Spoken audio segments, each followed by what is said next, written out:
Aujourd'hui, je vais vous présenter le challenge des 28 jours de yoga. Alors, le challenge des 28 jours de yoga, c'est un challenge que j'ai voulu mettre en place pour faire découvrir le yoga un peu sous toutes ses formes, du yoga plutôt doux, du yoga plutôt dynamique, des focus sur certaines parties du corps et pour montrer un petit peu des choses qu'on fait quand on est en cours. Donc, ça va être assez varié. Tous les jours, vous aurez une proposition qui sera différente. Je l'ai organisée sur 4 semaines. Et chaque semaine aura un thème, donc je vous laisserai découvrir tout ça dès que le challenge aura commencé. Donc très simple, 5 minutes de yoga chaque jour sur YouTube. Pour ça, il vous suffira de prendre un tapis et après choisissez un moment dans la journée qui correspond à votre planning pour vous faire vos 5 minutes de yoga. Alors concernant le matériel à prévoir, je vous invite à préparer un tapis. Si vous avez un tapis de yoga, c'est très bien. C'est parfait. Si vous n'avez pas de tapis de yoga, vous pouvez utiliser un tapis de fitness ou n'importe quel autre tapis, sachant que les tapis de fitness sont assez épais généralement et vous risquez de manquer de stabilité. Après, si vous découvrez le yoga, peut-être que c'est pas nécessaire à ce stade d'investir des sommes dans un tapis si vous n'êtes pas sûr que la pratique vous plaise. Découvrez avec ce que vous pouvez et si vous avez l'envie, vous pouvez acheter un tapis. Alors si vous avez envie d'acheter un tapis de yoga, je vous conseille des tapis qui sont plutôt fins. Ça c'est une gamme chez Decathlon, il est en 2 mm je crois. Je l'adore, il a un super grip, il coûte 50 €, des fois il est en promotion. Voilà. Après ils sont en train régulièrement de refaire les collections, donc je ne sais pas si vous pourrez retrouver exactement ce tapis. En tout cas moi je pratique sur celui-là et plusieurs élèves ont adoré ce tapis et ont acheté également ce tapis. Donc voilà, si vous ne savez pas quoi acheter, celui-ci est très bien, Decathlon. Alors c'est vrai que les premiers prix, si vous n'avez pas de tapis et que vous voulez acheter un tapis, je déconseille quand même les tout premiers prix parce qu'en vrai l'expérience ne sera pas du tout la même et vous ne pourrez pas explorer la pratique vraiment de manière optimale. Après, si vous êtes en budget restreint et que vous voulez malgré tout vous acheter un tapis, vous pouvez, mais des fois, il vaut mieux peut-être mettre 10 € ou 20 € de plus dans un tapis plutôt que devoir en racheter un au bout de 6 mois en vous rendant compte qu'il n'est pas très bien, qu'il glisse, qu'il y a une mauvaise adhérence sur les mains. Bref, sujet clos sur les tapis. Prenez ce que vous avez et ce sera très bien. Ensuite, si vous avez des blocs, vous pouvez les utiliser. Si vous n'en avez pas, ce n'est pas grave car j'ai conçu le challenge sans bloc, en me disant qu'il y avait pas mal de débutants et de personnes qui n'étaient pas équipées de blocs. Donc vous pouvez très bien faire sans les blocs. Les blocs, à quoi ça sert? Les blocs servent lorsque vous êtes debout, si vos mains ne touchent pas le sol, de pouvoir déposer les mains sur les blocs, tout simplement. Donc si vous n'avez pas de blocs, vous pouvez déposer les mains sur les genoux ou sur les tibias. Donc les blocs restent facultatifs, mais si vous les avez, vous pouvez malgré tout les sortir à chaque séance. Ça c'est à vous de voir. Ensuite, de nombreuses personnes ont des genoux sensibles. Donc pour les genoux sensibles, il existe ce type de petite mousse chez Decathlon, ça s'appelle des pads. Donc ça, vous pouvez les déplacer à n'importe quel moment de la séance pour les mettre sous vos genoux. Ça fait beaucoup de bien, surtout si vous avez les genoux très sensibles. C'est assez épais et c'est à mémoire de forme. Donc le genou se met dedans et il y a une protection afin que vos genoux ne soient pas directement en contact avec le sol. Surtout comme je vous disais précédemment, les tapis de yoga sont généralement assez fins. Donc le contact peut être assez dur et désagréable, surtout quand on tient les postures. Pour le challenge, il n'est pas prévu d'avoir des postures avec vraiment des genoux très longtemps posés au sol. Ce sera quelques secondes. Donc si vous n'en avez pas, ce n'est absolument pas grave. Et si vous n'en avez pas, je peux même vous proposer une astuce complètement gratuite que vous pouvez mettre en place à la maison. Il vous suffira de prendre une serviette. Une serviette de n'importe quelle matière, donc si vous avez des serviettes en microfibre en fonction de... Voilà, merci Voltaire, merci assistant, tu as raison, je n'ai pas présenté l'autre serviette. Donc une serviette en microfibre ou une serviette classique en fonction de vos douleurs aux genoux. Si vous la pliez et que vous la glissez sous votre tapis, donc je ne vous montrerai pas la démonstration avec l'autre serviette parce que Voltaire est parti avec, mais pour vous montrer avec une petite serviette en microfibre, vous la pliez de sorte à ce qu'elle fasse la taille de votre tapis et vous la glissez au milieu, en dessous. Et en fait, ça vous fait comme une épaisseur au centre du tapis qui n'est absolument pas gênante et ça fait un petit amorti.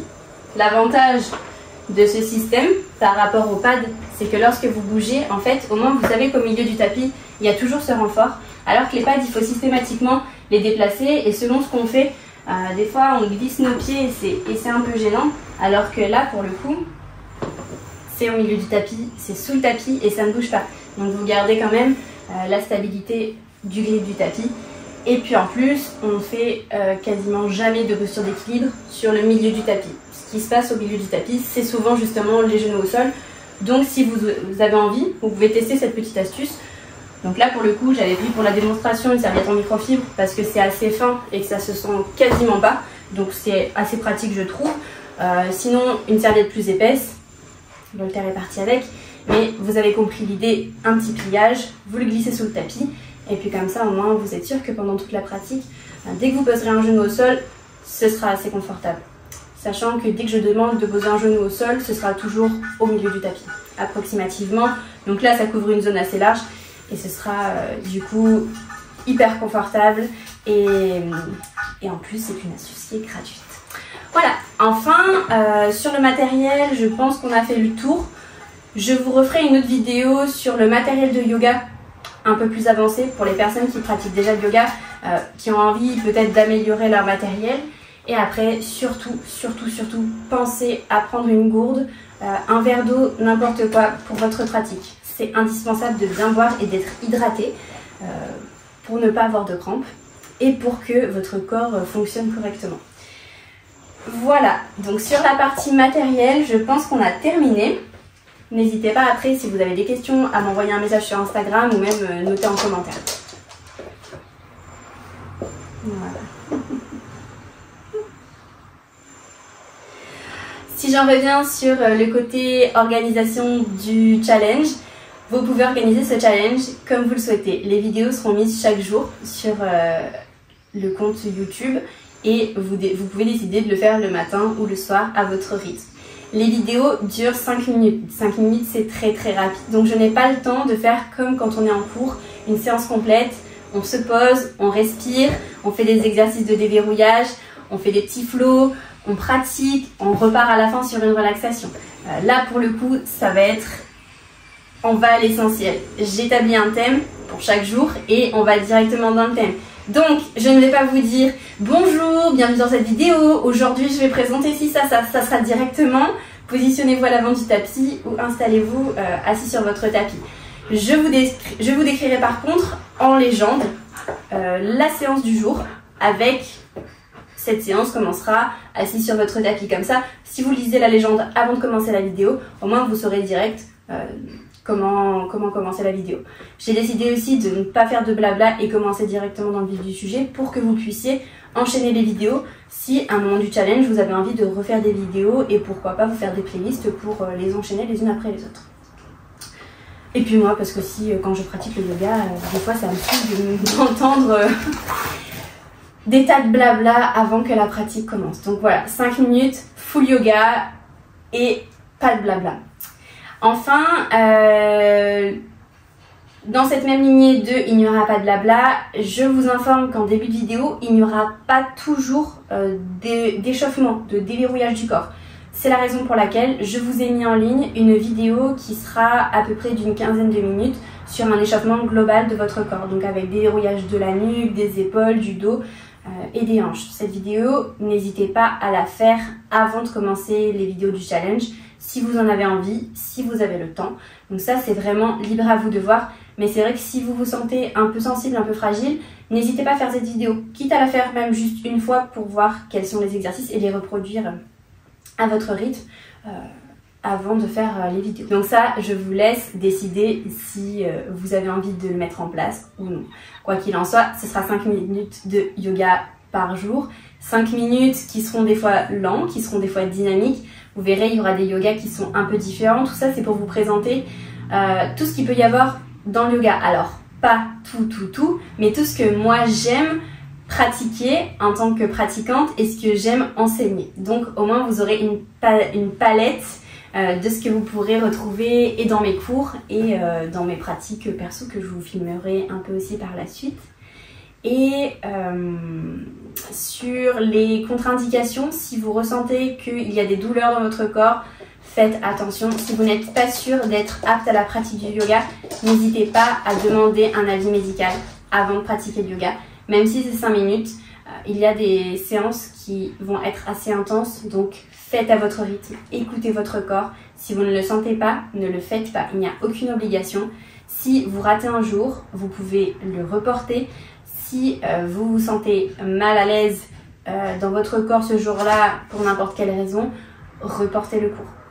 Vraiment, il n'y a aucune obligation, c'est un challenge pour vous-même, mais s'il y a des choses qui font que ce n'est pas le moment, il vaut mieux pas forcer parce que souvent on peut se faire mal. Alors le yoga, on pense souvent que c'est une pratique très douce, mais en réalité ça peut être assez intense sur les articulations et sur les muscles quand on n'a pas l'habitude d'aller dans certains sens, de mener notre corps dans certains sens et dans certaines positions. Donc allez-y tranquille, faites à votre rythme. Tout ce que je vais vous dire, ce sera des directions, ce ne sera pas des obligations. Donc si vous n'arrivez pas totalement à faire, ce n'est absolument pas grave.